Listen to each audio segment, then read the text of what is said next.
Friends, किसी से बात करना भी एक आर्ट होती है जो हर किसी को नहीं आती। अगर आप भी इस आर्ट को सीख लेते हैं तो किसी को भी अपना दीवाना बना सकते हैं। जी हाँ दोस्तों, आप अपनी बातों से सामने वाले पर्सन पर ऐसा जादू कर सकते हैं कि वो चाहकर भी आपको इग्नोर नहीं कर पाएगा और हमेशा आपके टच में भी रहना चाहेगा। फिर दोस्तों, बात चाहे बिजनेस की हो या फ्रेंड्स की या फिर कोई ऐसा पर्सन जो आपके लिए बहुत ही खास हो, आप इस टेक्निक के जरिए किसी को भी अपनी तरफ अट्रैक्ट कर पाएंगे और अपनी बातों से उन्हें इम्प्रेस भी कर पाएंगे। फ्रेंड्स, आपका पॉजिटिव एटीट्यूड और आपका बिहेवियर, ये सारी बातें मिलकर आपकी पर्सनैलिटी में 4 चांद लगा देती हैं और आपको एक यूनिक पर्सन के रूप में दिखाती हैं।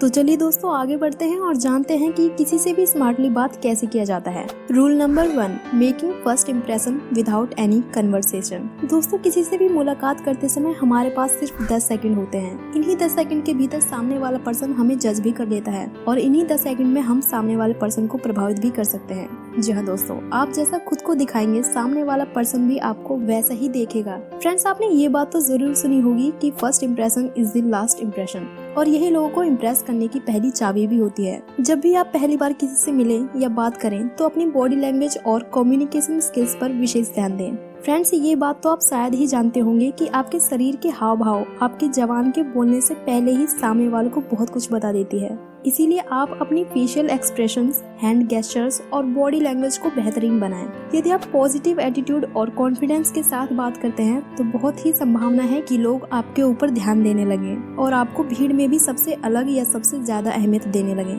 Rule number 2, happy and smiling face. Friends, आप जब भी किसी से मुलाकात करें तो उन्हें तुरंत स्माइल ना दें, ये आपके इम्प्रेशन को गिरा सकता है। इसके अलावा आप जब भी किसी से मिले तो सबसे पहले उनके फेस पर देखें, उस सेकंड के लिए रुके, फिर एक स्माइल दें। दोस्तों, आपकी स्माइल बिल्कुल भी बनावटी नहीं होनी चाहिए। अपने पूरे फेस पर खुशी का भाव लाएं। ऐसा करने से आप सामने वाले को बहुत ही स्पेशल फील कराते हैं और उन्हें अच्छा महसूस भी कराते हैं। दूसरों को देखकर तुरंत स्माइल करने पर आप अपनी इम्पोर्टेंस कम कर लेते हैं। आपकी स्माइल ऐसी होनी चाहिए जैसे आप उनसे मिलकर बहुत खुश हैं। इसके बाद ही आप सामने वाले व्यक्ति से बातचीत स्टार्ट करें।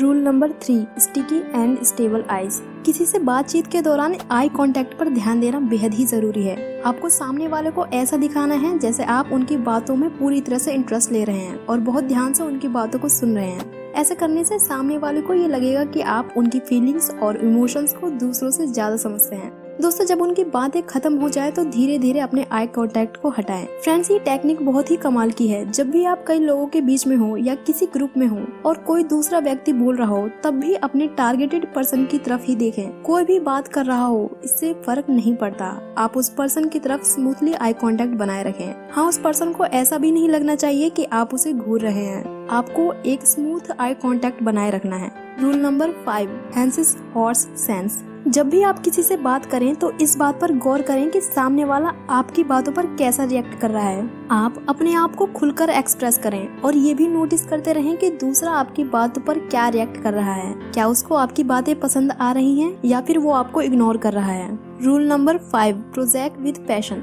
शुरुआत में किसी से भी बात करने पर आपको ये चिंता होती है कि सामने वाला आपके बारे में क्या सोचेगा, तो घबराइए मत, क्योंकि जब आप पहली बार किसी से बात करते हैं तो वो आपके हाव भाव, आपकी बॉडी लैंग्वेज को ज्यादा नोटिस करता है, ना कि आप क्या बोल रहे हैं। सामने वाला आपकी बातों से नहीं बल्कि आपके मूड, पॉजिटिविटी और पैशनेट होने के तरीके से प्रभावित होता है। Rule number 6, friendly nature. Friends, आपने भी ऐसे कई लोग देखे होंगे जिन्हें बहुत ही जल्दी दूसरों से प्यार, सम्मान और इज्जत मिल जाती है। वे लोग बहुत ही जल्दी किसी से घुल मिल जाते हैं, हर कोई उनसे प्रभावित हो जाता है। ठीक वैसे ही आप भी लोगों को इम्प्रेस करने के लिए अपनी पर्सनैलिटी चेंज करके अपना नेचर फ्रेंडली बनाएं। आप अपनी बातचीत इस तरह से बना लें जैसे आप उन्हें पहले से ही जानते हो और वो आपके मित्र भी रह चुके हों। उन्हें हमेशा अपनेपन का ही एहसास दिलाएं। ऐसा करने से आप उनके लिए बहुत ही खास पर्सन बन जाएंगे। आपकी बातों में हमेशा जोश और एक्साइटमेंट होना चाहिए और साथ ही आपका एनर्जी लेवल सामने वाले के अकॉर्डिंग होना चाहिए। याद रहे, आपका बिहेवियर ही सामने वाले की नजर में आपको उठा सकता है और आपको गिरा भी सकता है। Rule number 7, watch the scene before you make the scene. लोगों के सामने खुद को बहुत ही कंफर्टेबल बनाएं।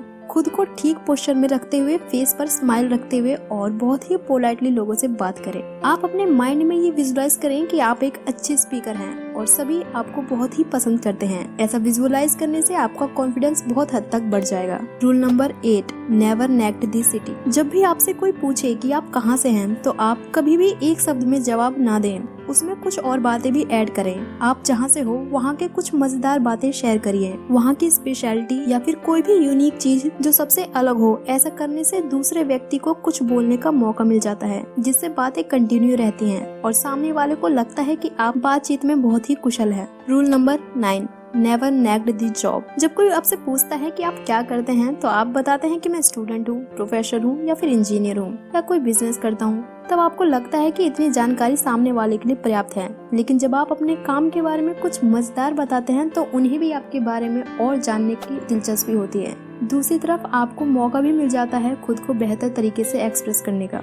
Rule number 10, be a word detector. सामने वाले पर्सन की बातों को ध्यान से सुने और उनके मनपसंद टॉपिक को समझने की कोशिश करें। आप ये भी कोशिश करें कि उसी टॉपिक को कंटिन्यू रखा जाए। इससे सामने वाला पर्सन बातचीत में एक्साइटेड बना रहेगा। आप सामने वाले की पसंदीदा चीजों को भी जान पाएंगे। बातचीत के दौरान आप सामने वाले को जितना इम्पोर्टेंस देंगे उतना ही वो आपको पसंद भी करेगा। Rule number 11, learner and listener. एक अच्छा कम्युनिकेटर बनने के लिए आपको नॉलेज के साथ साथ एक अच्छा लिसनर भी बनना होगा। एक अच्छा लिसनर बोलने वाले के ध्यान को आसानी से अपनी तरफ खींच सकता है। आप सामने वाले को ज्यादा से ज्यादा बोलने का मौका दें, उन्हें अपने साथ कंफर्टेबल फील कराएं। Rule number 12, smartly picking the words. आप अपनी रोज की बोलचाल में जो शब्द इस्तेमाल करते हैं उन्हें कुछ नए शब्दों से बदलें। ऐसे शब्द चुनें जो बातों को दिलचस्प बनाएं और आपको एक नॉलेजेबल पर्सन की तरह दिखाएं। याद रहे, आपकी वोकैबुलरी में जितने शब्द होंगे आपकी पर्सनैलिटी उतनी ही अच्छी और दमदार दिखेगी।